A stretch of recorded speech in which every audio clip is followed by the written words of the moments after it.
Well, hello, good morning, and welcome to Tottenham Hotspur USA. DJ Paul. A little twist here, giving some credit to my North London neighbors. And let me just say this before I moved. I am going to give credit to the two defenders.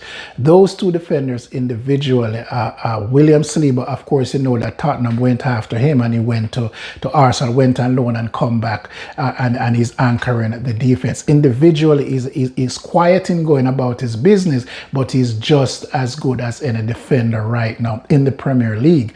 And also Gabriel on his own is also a darn good defender. He's a little irritant.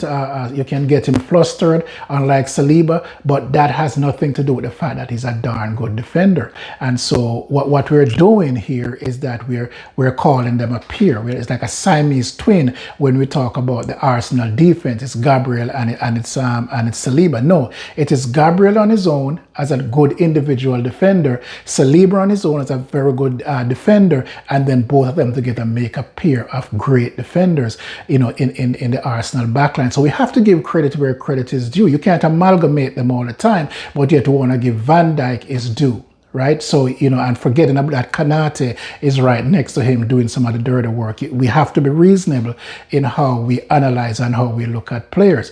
When you look at Arsenal overall, though, they are pretty good. And I said this to somebody that if they're going to have Eza moving around at that number 10 and just giving out, you know, those touch passes, and Odegaard and Odegaard and Saka and Martinelli and Trossard together as a pair on the left-hand side, they're almost complete because they have Zuba Mendy and Rice who are playing well in the middle. I don't care for Marino, but he can, you know, do a job if he has to. You know, they're not missing what's his name?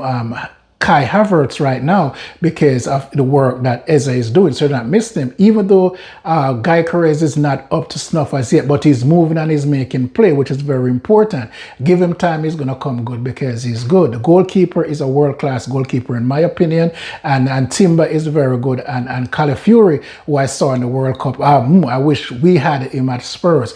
But when you look at that entire team together, they are a team and they're good in all positions. I think they are one of the best team overall, position by position. So if they have players behind them who are going to cover, we have to watch out. And even though it is October, there is some groundwork that is laid down that if Arsenal continue to play the way they are and improve beyond this, then there's no stopping them winning the Premier League. I'm not talking about title contenders here. They have been title contenders for, you know, for how many years. What they're doing is taking the next step to validate that they're always going to be there. No, I think it's their time.